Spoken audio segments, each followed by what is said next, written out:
Good evening. My name is Monty Martin, And I'm Kelly McLaughlin. and we are And we are the Dungeon Dudes. dudes. Yeah, Yeah, yeah.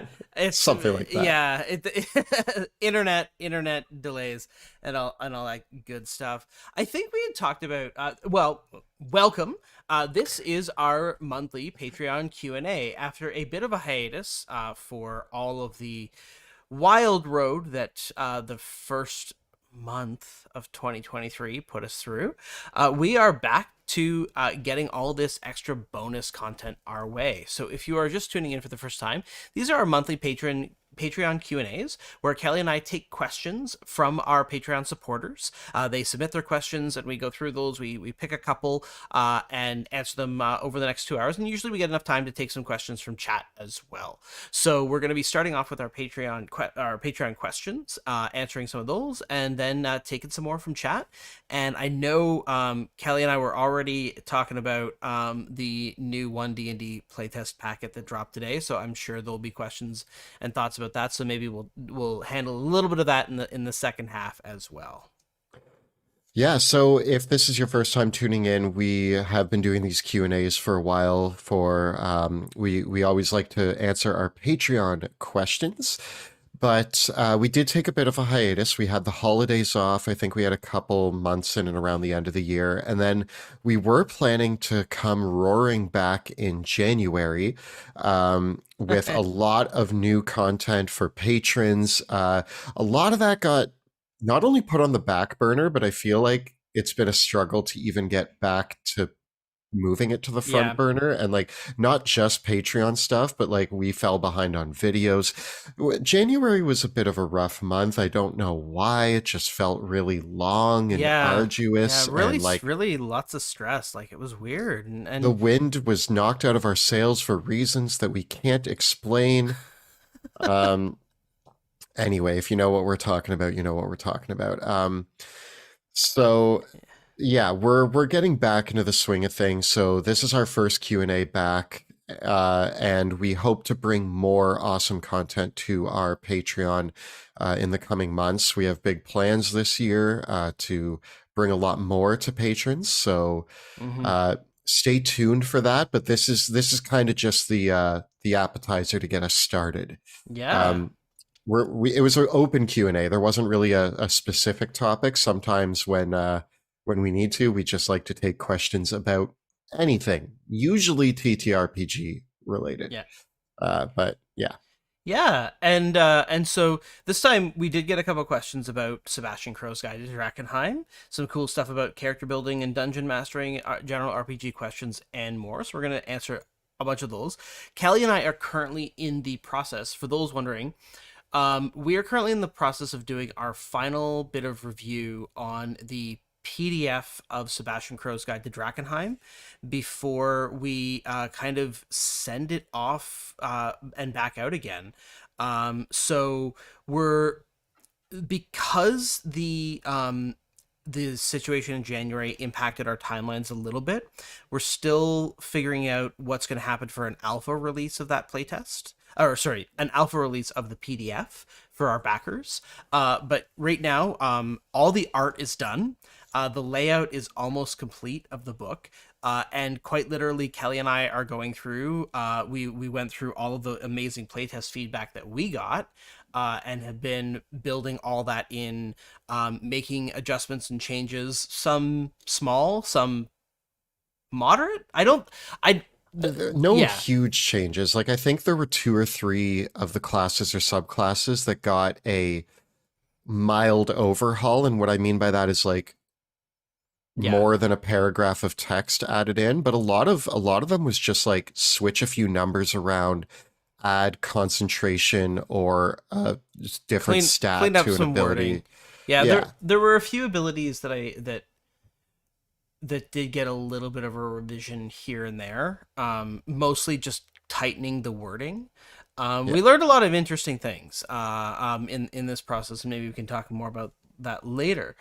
But we do have a couple questions that came in about the Apothecary specifically, although less so in the mechanical stuff. So our first question, a manic GM asked, I have a player considering playing the Apothecary class. Um, and the question is that would you recommend running the Apothecary colleges like a faction or like independent contractors? Also, will there be an Apothecary character sheet released on backer kits soon? So the second part of the question is we've I thought we released the mutagenist. no, I think it's the generic character sheet that anybody can use for any character. Uh, Oh, okay. I think it's done. I just think it hasn't. I think we've been waiting for the actual alpha release to put out that. So it is done. It is coming. Just it's a little bit away. As far as running the Apothecary class, would you it's interesting here because this is a question that dovetails with like Apothecary lore versus how the class works in the world. Um and so what do you think, Kelly? So I think it depends on the scope of your Drakenheim campaign. If you're playing Dungeons of Drakenheim and not planning on implementing a lot of the material brought in Sebastian Crow's Guide to Drakenheim in terms of world building, I'd say that the Apothecary doesn't need to be linked to a faction, or they can just be an independent contractor. If you're excited about the lore and world building presented in Sebastian Crow's, and your group is excited about moving outside the city of Drakenheim and exploring the wider world, that's when I would look at making Apothecary its own faction. Similar to what we're doing in our live play with Altbrook University Yeah. being sort of the Apothecary school, and showing hints of apothecaries having organizations and factions within the world. But if you're just in the city of Drakenheim, you can say that apothecaries are working all over the place. You Mhm. can really make up whatever you want if you're sticking in the walls of Drakenheim. It is interesting because the Guild of Conscientious Practice and Scientific Discovery was created in our playtesting streams during the Kickstarter. And so it isn't in the book because the lore sections of the book were all finished and written before we created the Guild of Conscientious Practice and Scientific Discovery. So it might be that we expand on that a little bit more in future works. And I think that for me, when I was conceiving of the Apothecary, I felt of the Apothecary as a very independent sort of thing, like Yeah. more of a folk tradition and more of something that people were doing. That like for me, the in the world of Drakenheim, like Apothecary magic is not a common thing. It still exists obviously because the class existing magic in general is not common though in the world. So the Guild of Conscientious Practice and Scientific Discovery, like we haven't kind of got into it yet in the show, but like that organization, its members are counted in the dozens, not the hundreds, and certainly not the thousands.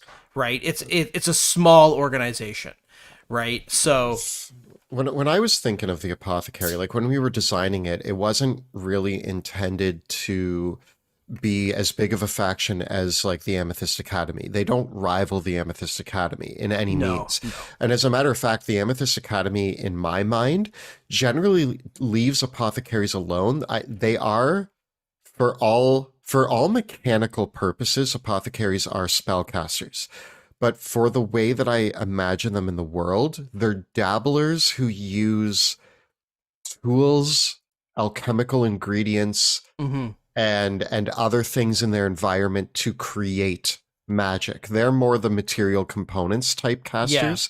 They don't summon the forces of arcane power the way spellcasters in our setting do. So they are almost the human equivalent to like wanting to match the power of Mageborn, but not necessarily being Mageborn. And you might find them in small towns or villages as like the local doctors, or like, oh, the academy's busy, but we can go to Bill the apothecary for an ailment for this disease. And sometimes they become adventurers, usually because they're seeking more interesting arcane lore or eldritch lore, or basically seeking more power or knowledge in the world. And John Dow asks in the chat if they use magic, could an apothecary be crowned king? Absolutely, they could be. Anybody could potentially become the monarch of one of the nations of the world of Drakenheim. But the part of that question that is leaving out is, could they become a king without causing a continent spanning war? And the answer is no. This is But okay. Yeah. but the extension to that is, in the world of Drakenheim, can somebody become the monarch without a war? The answer should always be no. The answer's no. But because Drakenheim is a dark fantasy world, and part of dark fantasy is there is a little bit of cynicism about human nature, and I hope that one of the things that people see in reading the full lore of the world and the setting is that this is a world where people take whatever excuse they can to like it is a world meant to that exists around conflict, right? And so for me, one of the most essential components about the world of Drakenheim is that in the world of Drakenheim, conflict is like a hydra. You can never solve a problem in the world of Drakenheim without creating two more. Right, that's just the way the world is. It's kind of like the metaphysical fabric of the world of Drakenheim. Maybe one of those problems that you create is not going to be a problem that you're going to have to solve in your lifetime. You might be creating a problem for a future generation. But in the world of Drakenheim, there is no clean solution. And I'm not going to say that there's no such thing as a happy ending, but there's no such thing like there's no It's such not a smooth happy ending. It's a yeah happy ending yeah with consequences yeah and potential future problems. yeah One thing that I want to add to that is I think it's really important that when you think about Drakenheim, when you ask the question, like, could this person become king, which is the question we get all the time. But it's the number one question we get yeah, about this. Yeah. but any question that you ask, can a character do this? And usually when we get these questions, can a character do this? It's because they've heard us talk about the Edicts of Lumen, which is a legal agreement, or the way or the rules of the world. But I want to make very clear that we've said this before, and I'm going to say it a million more times. The rules presented into our world are the rules presented by the people in the world.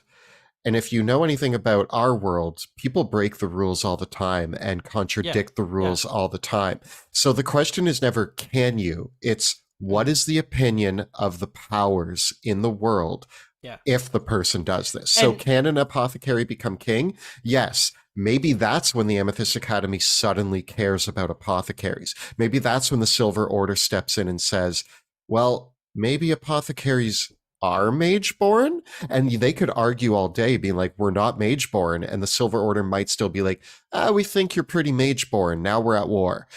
It's yeah. all about the opinions of the powers that be Mhm. on those questions. Yeah, and it kind of comes down to, like, I've drawn this example, and I try not to get too political in giving this example, but I think it's the most apt example that I can give that relates to the real world. Is the edicts of Lumen are like the Constitution of the United States.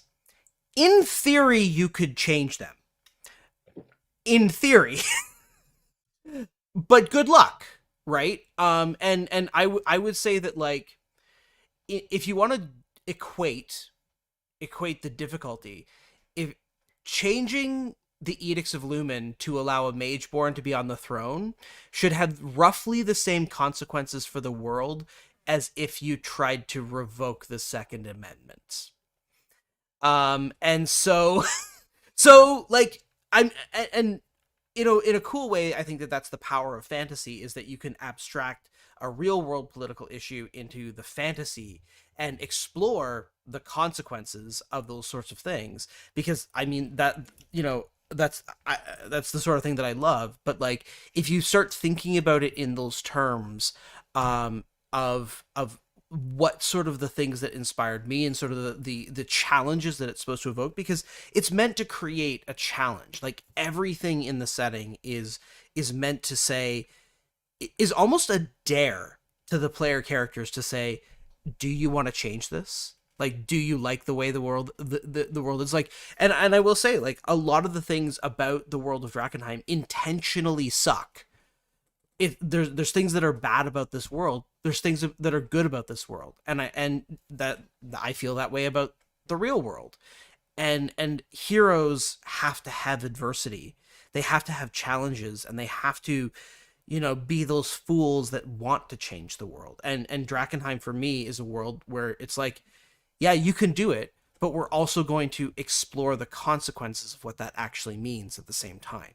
Right? We're not going to make it a clean thing. This is a world where we get to be like, we're going to change the world, but we're going to see what happens when you try. To answer Billdozer, who says that feels like you've predetermined there are no good choices and the players will always be punished. That's not the case. We're exaggerating a little when we say every problem results in two more problems, but it's not a world where solutions should be easy. It's not a world. This isn't Star Wars where there's the dark side of the Force and the light side of the Force. Star Wars is notorious for coming out during an age of gritty cinema, and they were like, we need to go back to good versus evil. Yeah. Drakenheim isn't a world of good versus evil. That's the point we're trying to make. It's a world of broken kingdoms, political confusion, and a lot of people with different opinions. The question, it's not necessarily the players are going to always be punished. It's the players need to choose what they think is right and what they think is wrong and work towards those goals. Yeah. And in the process, they're going to make enemies. And it's up to the DM. That's why we wrote Drakenheim the way we did, is what factions are going to be your friends? What ones are going to be your enemies? What goal are you going to move towards? And how's it going to play out? But I will also say, Drakenheim is a dark fantasy setting. And part of the ideas of dark fantasy is that Kelly and I actually had a long conversation about this towards the end of last year, where I said a core foundation of dark fantasy is that in a heroic fantasy story, the hero overcomes obstacles through their great skill and luck, and they overcome those obstacles and they win. They persevere. In a dark fantasy story, a hero can be skilled, they can be lucky, and they can persevere, but they will still fail. Because in a dark fantasy story, in a dark fantasy story, the price of success has to be paid. It's not like, it's this difference of, in heroic fantasy, the hero earns their victory. In dark fantasy, the hero pays for their victory. Something has to be paid. And so the and that price has to be very intimate and personal in many ways. And it's not that I predetermined it, it's that the tone of the setting is that it's just, it's just the way, like, this is the kind of the underlying idea of that world. And that's also why we're very clear, like, you gotta discuss this with the players. And within it, there's still possibility for victory. There's still possibility for success. But for me, the stories that inspired me were always those stories where it's like, yeah, the heroes succeeded, but like, how are things going to go? Like, what's going to happen next? Like, what is the world going to look like? And I think that for me, it just makes the world more real, because I unfortunately think that, like, in real life, oftentimes situations don't get resolved with a neat and tidy little bow. They often tend to linger in a way that, haunts us afterwards. I mean, we were talking about Lord of the Rings the other day, which technically is heroic fantasy, but I'm rewatching it currently, so I'm a little obsessed again, always. But even Frodo doesn't go through a heroic journey. He pays a lot for, like, by the end of the movie, Frodo loses himself. He sacrifices himself. Even though he survives, he sacrifices most of his humanity to do the task. And I think that is an important part of some hero's journey. And Drakenheim is about that hero's journey of sacrificing parts of yourself to gain victory. Yeah, yeah. So, speaking of the world of Drakenheim, Rule 303 wants to know the seals of Drakenheim and the relics of Saint Vitruvio sometimes have unique attunement requirements limiting to certain classes. How would you change these attunement requirements if you had apothecaries, artificers, and blood hunters in your party? Um, as needed. It's kind of my answer. It, It, it, it, yeah, DM discretion. I know that that's not a great answer. I think that yeah, people want more than that, but that really is the answer. Is like if you have people playing classes or subclasses that aren't what would normally work for the seals of Drakenheim, they can work with whatever you need them to work with. I think that I would definitely relax the attunement requirements for the seals of Saint Vitruvio for a character that had proven themselves sufficiently devout. Um, I think that I could see relax for the seals of Westamar, or the seals of Drakenheim. I think that you could relax the. You could potentially allow an apothecary to attune to any of them, if you wanted to go that far with it. Which would be an interesting interplay. I think I an think art. artificers could definitely attune to any of them. Yeah, That's like their yeah, whole shtick. Is yeah, if they couldn't, they'd fix it so they could. And yeah, blood hunters, sure, why yeah. not? Yeah. Blood hunters. Yeah. Use your discretion, and there's no need to be like and adjust the items as needed if you need them to fit with your player characters. Yeah. Um, Next up, we have Spectre324. As a new dungeon master running a game with players who are kind of new to roleplay, what are some good ways for the DM to lightly push for players to roleplay and feel comfortable doing so, and to not feel like I have to force roleplay for players? My answer for this is the best thing that you can do as a DM is get into characters yourself. Yeah. You don't be shy role playing, and it's going to start to set the tone for the table. Also, respect that there are more than one way to role play. Role play isn't always voices and caricatures. Some people will never be comfortable with that.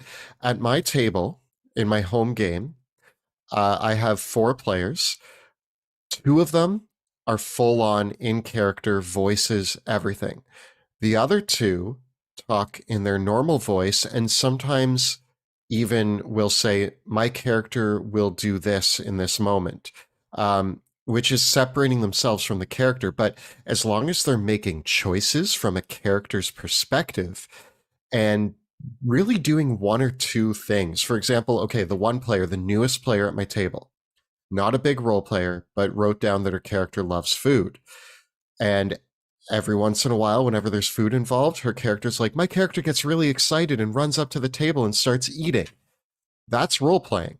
Yeah. That's part of it. She's not given a voice. She's not even saying I run up to the table. She's saying my character runs up, but that's still role playing. So appreciate decision making from a character perspective. That's what you're really looking for, and you can be the one to start that by doing it yourself at your table with all of the NPCs. Yeah. Yeah. I can't add anything that Kelly hasn't covered. Like, um, beyond that, like I think, well, maybe the only thing I could possibly add would just be to ask cool questions of your player characters. And one thing that you can do is when something happens, ask one of your players, how does your character feel about this? Right? And it doesn't need to be, it shouldn't necessarily be a reaction to a tactical situation, right? Um, you could say that, the player characters walk into a room and there is a dead body in the room. How does your character feel seeing that body? What is their reaction to it? Or maybe your character sees something beautiful. Your character sees a beautiful ancient forest inhabited by fae. What does your character feel when they see it? And just asking, and that's a no pressure thing. You just invent an answer, and maybe their answer is I feel nothing, and then maybe they end up with a very nihilistic character who feels nothing. Um, so there you go, right? Yeah. Um, Levy asks, what is your honest opinion on people who play as already established characters from movies, video games, books, TV shows, etc. in D&D? I'm considering playing as Anita from 101 Dalmatians as a swarm keeper with a bunch of Dalmatians. Um, okay. Uh, Two things I'll say. If everybody at the table's cool with it, then it's cool. Um, so I don't see a problem with this. If it was happening at my table, it turns that character into a bit of a meme, I think, and makes it less serious. But maybe if I talk to the player and they're like, no, no, no, I'm dead serious, then maybe it would work. What I will say I prefer as a person who makes a lot of characters, I like to take a favorite character and see what my own spin on it is. Use the character as a template. I mean, Sebastian Crow started as I want to play John Constantine in D&D, but he's definitely taken on a life of his own character traits. He's like in episode 1, I was like, how do I bring John Constantine into Drakenheim? By episode 100 and whatever, I don't even think really about Yeah. John Constantine anymore. It's Sebastian Crow through and through. So I will say that I do love the idea of using a character that you love as a template and then Hmm. branching out from there. And you're gonna find reasons to branch out through the adventure that you're going on. And just on the flip side of it, don't ever give someone a hard time for doing this. It's totally okay to have a favorite fantasy character and want to explore what it would mean to be that person. And so I think it's totally fun. I encourage it. I think it's a great tool for helping new players get into the role playing of their characters as well. And I don't think that as a community it's and as players, like, don't give someone a hard time because their character's inspired by or even is a direct, we play this game for fun, right? I suppose if you were playing in a serious campaign and someone was like, my character's inspired by SpongeBob, maybe you could be like, is that the right tone for this campaign? But maybe they have an interesting take on it, right? The general rule of thumb is like before you go forward with a character like that, just ask the table, like, is this cool? You generally, like, you can argue your points, but generally you want to fit the vibe of the table you're playing at. Um, just to quickly answer JB Rocky, John Constantine was perfectly played by Matt Ryan. Matt Ryan was the best John Constantine, and the fact that the show was canceled after one season was devastating to me. I know he's popped up in a few other places and he's voiced in some of the animated movies, but Matt Ryan is John Constantine. Keanu Reeves did an okay job in an average movie. My opinion. Still, I love Keanu Reeves, but yeah, The movie's pretty good, but it had nothing on the show, and like it didn't really bring the comic books to life in the way I wanted it to. yeah, yeah. Um, okay. So, a couple more Drakenheim questions. Will we see more Caspian lore in the show or in a future expansion book? Earth and Kind asks, you are going to get so much Caspian lore in this new book. It's like going to be a fire hose of Caspian lore. In Sebastian Crow's Guide to Drakenheim, you have so much great Caspian lore and so much great Caspian art as well. I'm so excited. Like, it's some of the best art in the book. It's some of the coolest places, and I totally love it. So, yeah. Caspian might be my favorite chapter for lore in the new book. I don't want to downplay anything else because it's all really great, but rereading the book, there's something about the Caspia chapter that is both taking itself seriously Yeah. but matches the tone of what you expect Caspia to. 'Tis a silly place is what always comes back to my head. Yeah, I feel like I'm really proud of Caspian because I feel like it really got this um it's humorous. It has a dark like it still fits in the world, but it's a weird kind of humor to mix in your dark fantasy flavor, but it all fits, right? Like it I think I really like it. Is there a large section on dueling? No, there's half a page on dueling. It's half a Yes, page. there is a Yeah. section on dueling. Yeah. Um, but Yeah. yes, my favorite bits of history are how Caspia was formed. Yeah. It's just great. Yeah.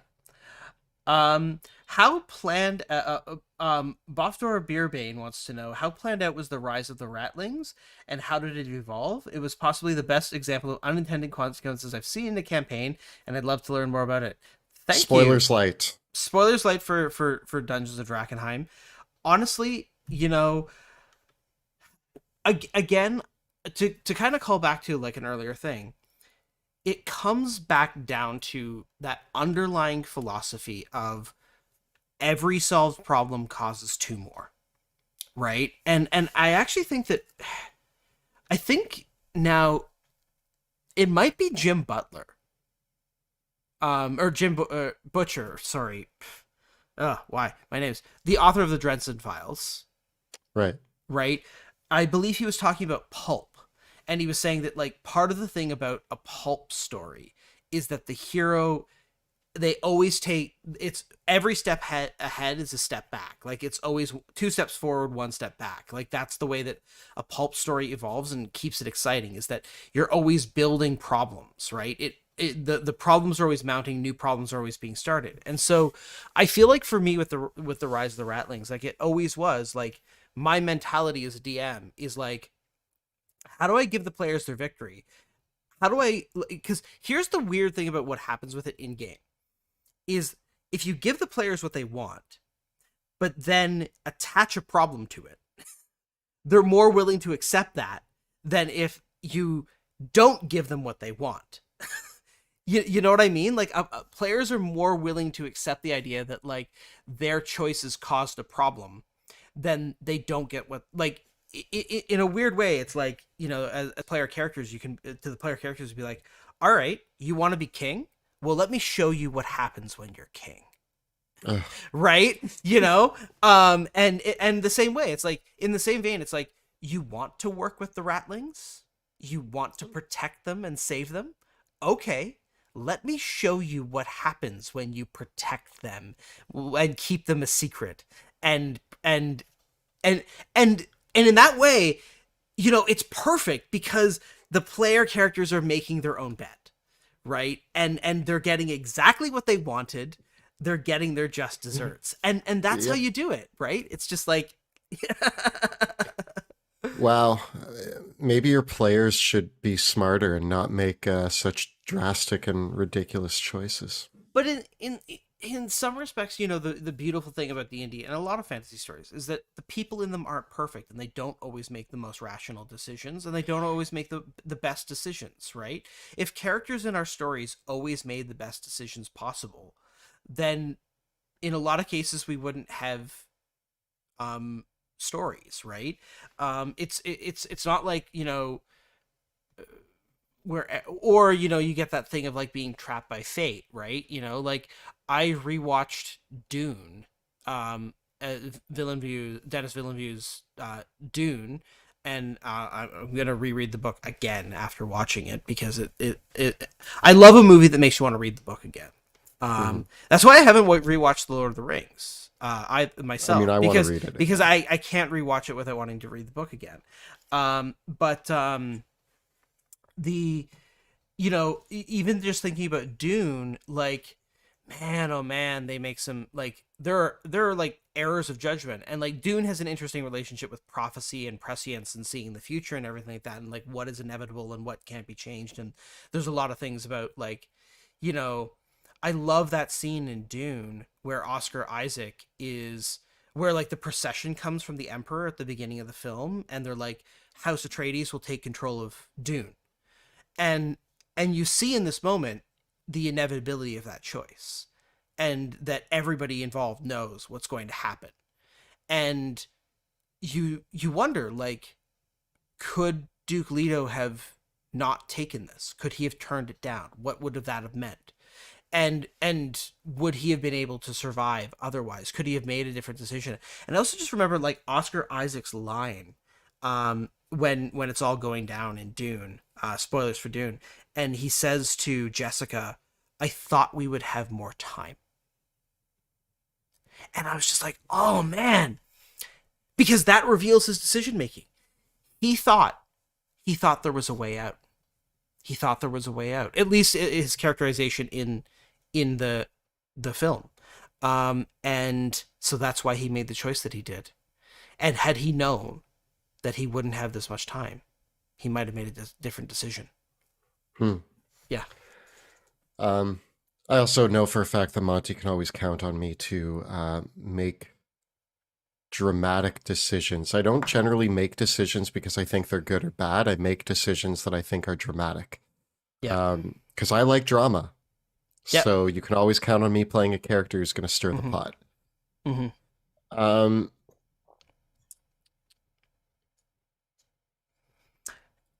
where Cool. are we? How planned? Okay, yeah. Snack Daniels asks, it isn't uncommon for campaigns to take weeks or even months off between sessions to accommodate players and DM schedules. How do you as a DM and player engage with your prep after a long period away from the table? I just recently played my first home game after I think 3 or 4 months off. And we did a little session re-zero. We had everybody over like a week before we got back into the game, and we didn't play D&D. We actually played D&D Clue and Rock Paper Wizard, and we chatted about the campaign, what had been going on, where everybody's character was at.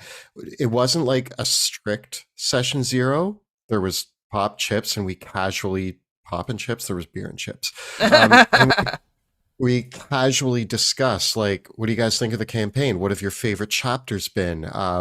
Like, what are you excited for next? Where do you like? I wanted them to talk to me about where they thought it was going, which helped me with Mm. my prep. And then the next week, I knew the chapter that we were going into, and I actually took the time to rework some of the elements, and I dropped a few plot lines that didn't seem relevant anymore.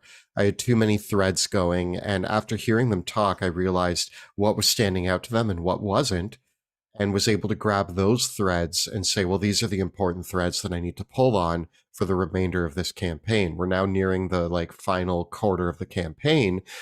And Nice. so I'm pulling on the threads that matter, and that session re-zero, the conversation with my group, just having an open discussion on where everything is. And then when we sat down to play, I asked them all to recount what the last few weeks in game have been like for their character, just to kind of get us all up to speed on where their characters were at, and then I introduced the next chapter. Very. Thank you for sharing your recent experience with it, Yeah. Kelly. I mean, for me, I the biggest thing for me is just I do have like the session re-zero. I think that's really useful. Start the group chats up again, get everyone back into speed, and lower your expectations for the first session back. Yeah. Just let everyone shake the rust off.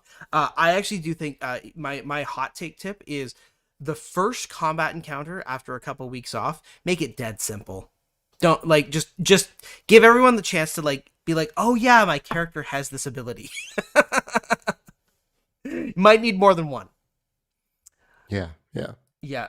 Cows of Chaos wants to know what's your take on digital DM screens that you absolutely need. What's on your digital DM screens that you absolutely need for every session? As an experienced DM, I'm sure there's plenty of stuff on pre-built screens that you know offhand or simply don't ever need, and it just takes up space. Yeah, so I don't often need the regular DM screens, usually at all. I don't really have rules references on my digital DM screen anymore, at least for